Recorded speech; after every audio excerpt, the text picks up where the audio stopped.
భర్త చేయలేని పనిని భార్యగా నువ్వు పూర్తి చేయటం నీ కర్తవ్యం.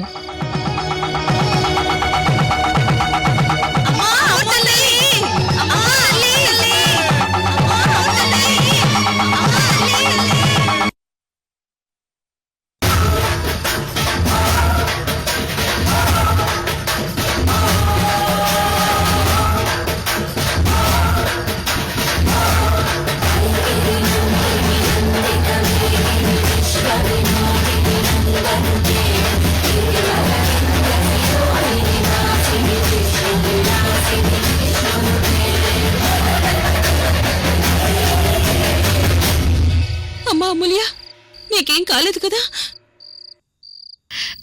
లేదత్తయ్య గారు, నిప్పులపై నడుస్తుంటే ఆ అమ్మవారి దీవెన వల్లే అసలు నిప్పులపై నడుస్తున్నట్టే లేదత్తయ్య గారు.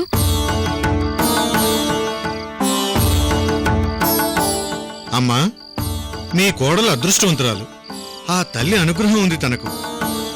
ఇంటికి వెళ్ళాక ఆ పాదాలకు వెన్నపూస రాస్తే సరిపోతుందమ్మా. అలాగే పూజారి గారు. పర్వాలేదు పూజారి గారు, నా కాళ్ళకేం కాలేదు. ఆ గాయాలిప్పుడు కనిపించవు తల్లి. రాత్రికి నిప్పులుంటాయి. కొద్దిగా వెనపూస రాస్తే అదే తగ్గిపోతుంది. అమ్మా అమూల్య, ఏ విధంగా కూడా నా కోడలిగా బాధ్యతను నిర్వర్తించావమ్మా. అయ్యో, అదేంటత్తయ్య గారు అలా అంటారు? పాపం పార్థు గారిని పరిస్థితుల్లో చూస్తూ చూస్తూ ఆయన నిప్పుల మీద ఎలా నడిపిస్తాం? నాకిలా నడవడం కొత్త అయినా మీకోసం, వదిన గారి కోసం నడవక తప్పలేదు.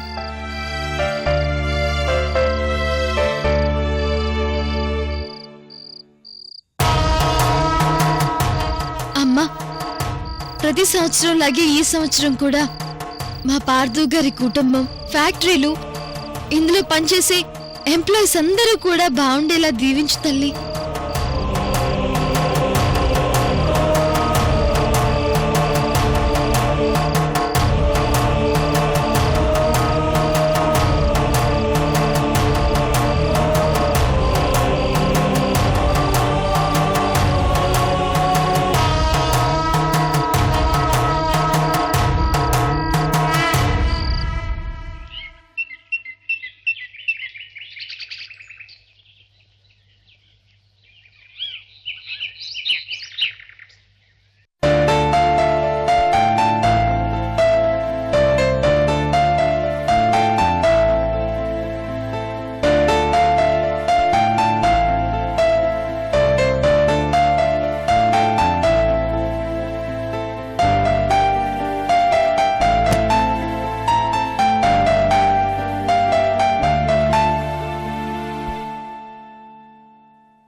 పనులు?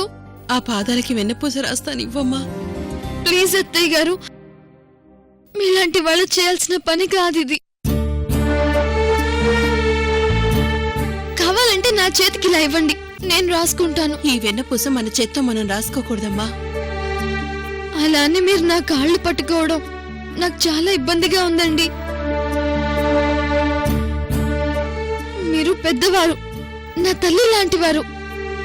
నేను మీ కాళ్ళు పట్టుకోవాలి కానీ మీరు నా కాళ్ళు పట్టుకోకూడదు అత్తయ్య గారు. మరేమో వయసులో చిన్నవాళ్ళ కాళ్ళు పట్టుకుంటే ఆయుష్ తగ్గిపోతుందంటండి. నేను నీకు వయసులో పెద్దదాన్ని అయి ఉండొచ్చు, కానీ మంచితనంలో నువ్వు నాకంటే పెద్దదానివి. అత్తయ్య గారండి, ఈ గాయాల కంటే మీ మాటలే నొప్పిగా ఉన్నాయండి. లేదమ్ముల్యా, నేను చెప్తుంది నిజం. వాడు ఎన్ని మాటలన్నా, నా కూతురు నిన్ను ఎంత బాధ పెట్టినా అవన్నీ మనసులో పెట్టుకోకుండా నువ్వు ఫంక్షన్కొచ్చి వాడి బదులు నువ్వు నిప్పులపై నడిచావు. నీలాంటి కోడల్ని పువ్వుల్లో పెట్టుకొని చూసుకోవడం నా బాధ్యతమ్మా. ప్లీజ్ ఆ పాదాలిలా ఇవ్వు, వెన్నపూస రాస్తాను. ప్లీజ్ అత్తయ్య గారు, మీరు ఇలాంటి పనులు చేస్తుంటే నేను ఇలా చూస్తూ ఊరుకోలేను. అమ్మా, మీ అత్త కోడలను చూస్తుంటే చాలా ముచ్చటేస్తుంది.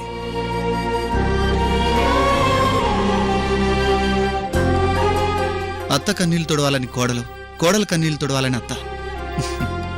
చాలా బాగుందమ్మా.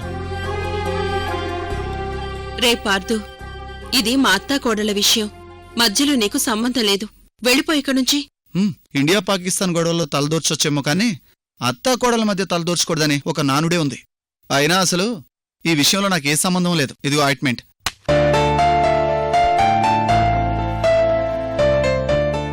ప్లీజ్ అత్తయ్య గారు. నువ్వుండమ్మా.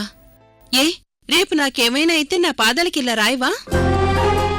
ప్రతిదానికి మొహమాట నీకు.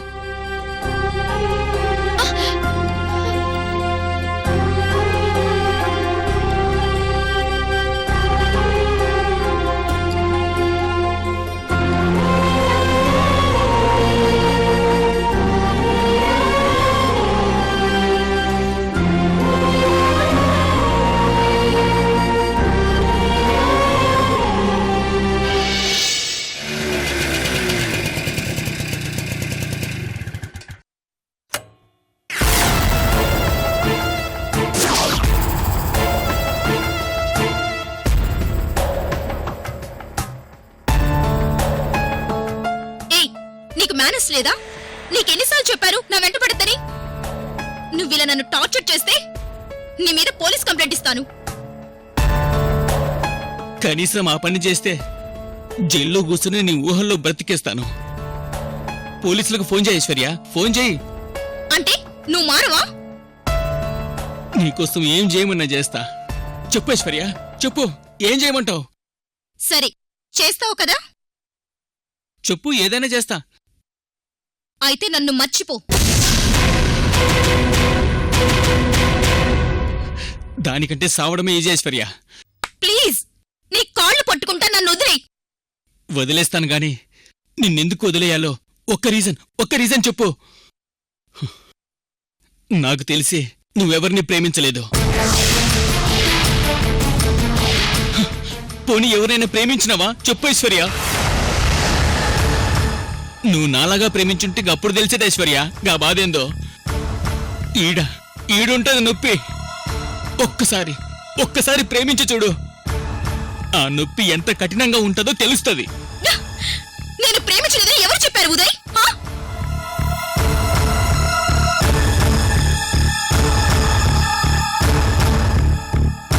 ఇప్పుడు చెప్తున్నాను విను. ఇంతకాలం నువ్వు నా వెంట పడుతుంటే నేను నో అని చెప్తుంది ఎందుకో తెలుసా? నువ్వు నన్ను ప్రేమిస్తున్నట్టే నేను ఇంకొక వ్యక్తిని ప్రేమిస్తున్నారు కాబట్టి.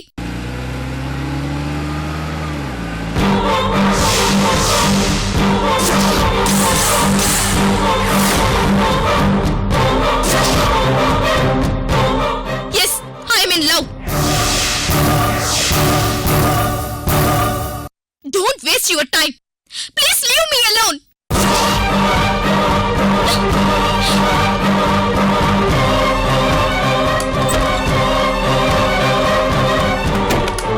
ఐశ్వర్య, ఐశ్వర్య,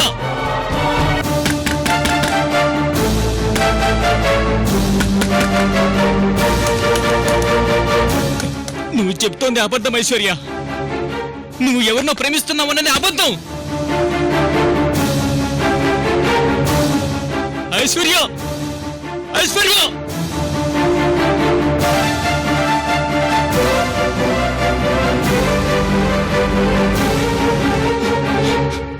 నేను బతికేదే నీకోసం.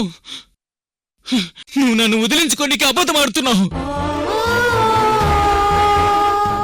నువ్వు ఎన్ని అబద్ధాలు చెప్పినా సరే నిన్ను వదులుకోను ఐశ్వర్య, వదులుకోను, వదులుకోను.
ఎన్నాళ్ళని నా ప్రేమని ఇలా దాచుకోమంటావురా? నా ప్రేమని అర్థం చేసుకునే రోజు ఎప్పుడొస్తుందిరా?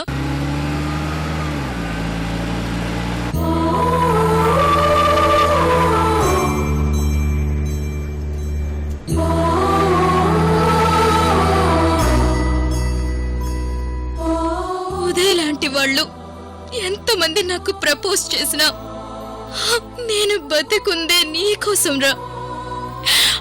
I love you, Ra. I love you.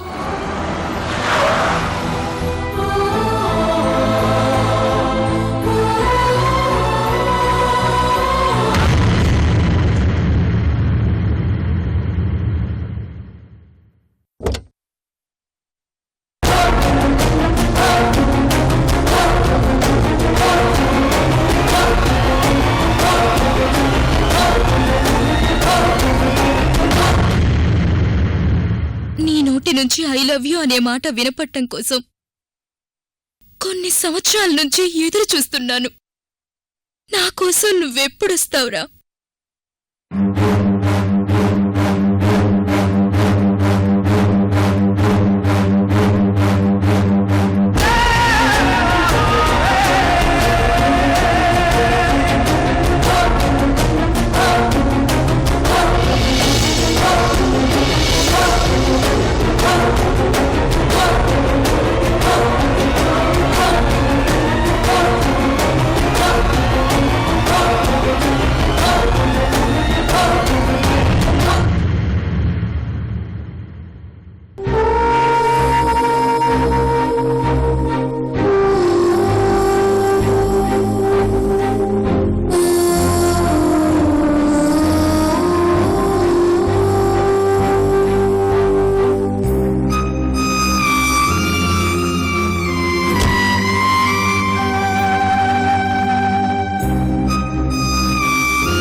నిన్ను నా ప్రాణం కంటే ఎక్కువగా ప్రేమిస్తున్నాను.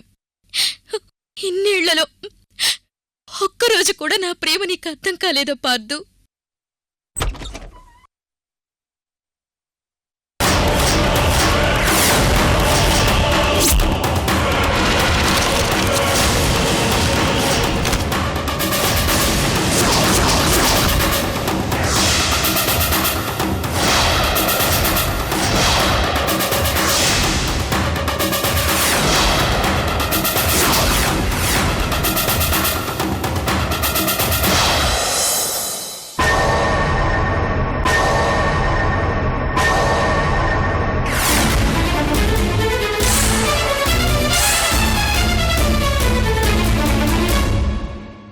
ఏంటి బాయ్ ఫ్రెండ్ ఫోటో పట్టుకొని ఏడుస్తున్నావా?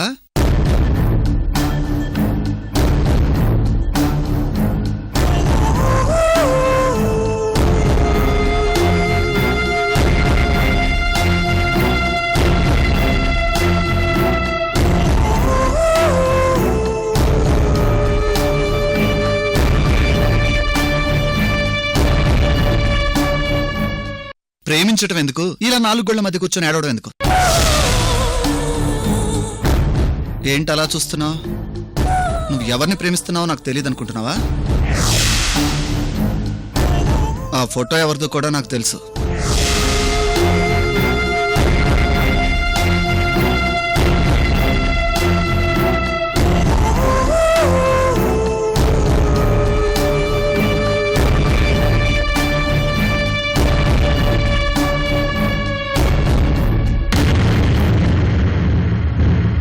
ఈ ఫోటో తిప్పి చూస్తే నాకు ఎవరుంటారో కూడా తెలుసు.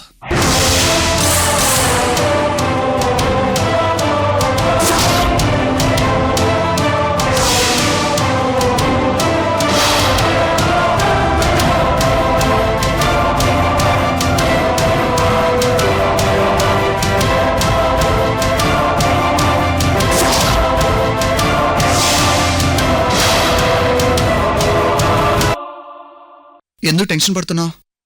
నువ్వు ఎవరిని ప్రేమించావో నాకు తెలిసిపోయిందనా? ఆ హిస్టరీ లెక్చరర్ ఉదయే కదా ఈ ఫోటోలో ఉంది.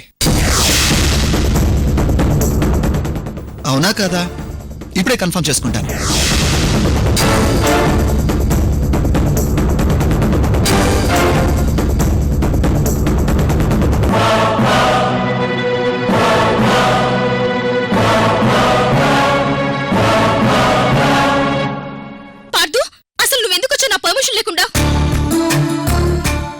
నా బాయ్ ఫ్రెండ్ ఫోటో పట్టుకోకూడదని తెలీదా? అబ్బో, నీ బాయ్ ఫ్రెండ్ ఫోటో పట్టుకోగానే ఎంత ఫీల్ అయిపోతున్నావు? సరే, నీ లవ్ స్టోరీ గురించి ఇప్పుడు ఎందుకులే గానీ పద వెళ్దాం. ఎక్కడికి? ఎక్కడికేంటి? ఆఫీస్కి. హలో, నువ్వు నన్ను నోటుకొచ్చినట్టు తిట్టేశావు. నేను నీ దగ్గర వర్క్ చేయనని రిజైన్ కూడా చేశాను. మర్చిపోయావా? ఈ బక్కదానా, ఏంటి తెగ ఓవర్ యాక్షన్ చేస్తున్నావు? ఇదిగో నువ్విచ్చిన రెసిగ్నేషన్ లెటర్.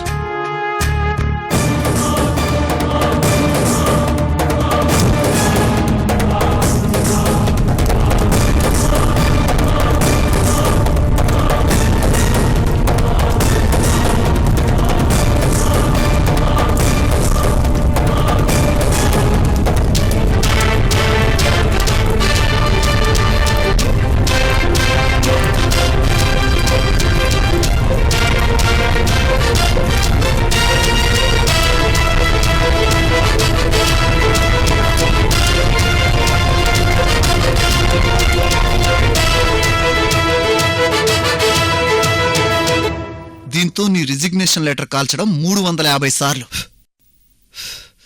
ఇప్పుడు నాతో పాటు ఆఫీస్కి వస్తున్నావా లేదా? నేను రానుగాక రాను, వెళ్ళిపో. ఒసేయ్, పట్టుకుంటే పిడికెడు కండలేదు. ఏం చూసుకుని నీకింత పొగరో? నువ్వు మాటలతో వినవే.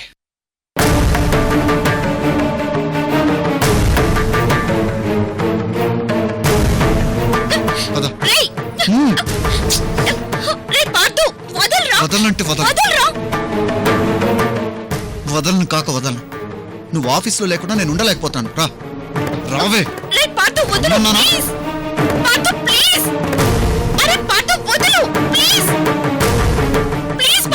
చెప్తే రావే నువ్వు.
పార్థుగడి తిట్టిన తిట్లకు నాకే అదోలా ఉంది. ఆ రోజు నుంచి ఐసు ఎలా ఉందో పాపం. వీడి మాటలకి మా ఐసు ఎంత ఫీల్ అవుతుందో ఏమో. పార్దు ప్లీజ్ పార్దు, దించరా, దించు పార్దు, చెప్తున్నాను కదా, ఇక చాలు దింపు. అమ్మా, చూడ్డానికి బక్కగా కనిపిస్తావు గానీ ఇంత బరువు ఉన్నావేంటా బాబు?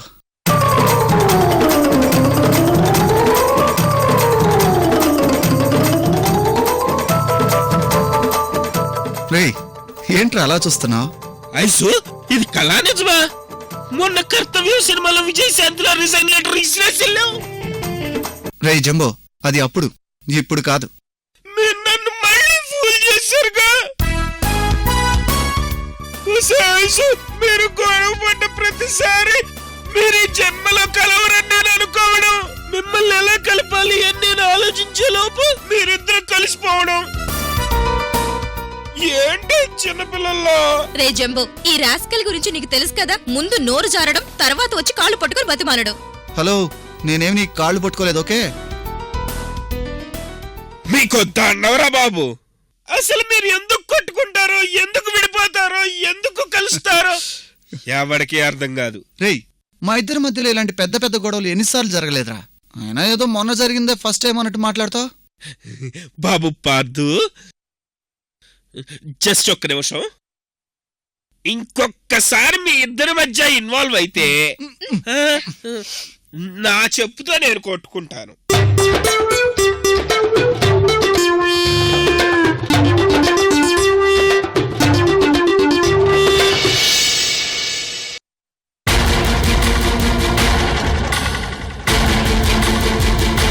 ఆ రోజు రాత్రి మాత్రం కారు స్పీడ్గా డ్రైవ్ చేసుకుంటూ వెళ్ళడం నేను చూశాను.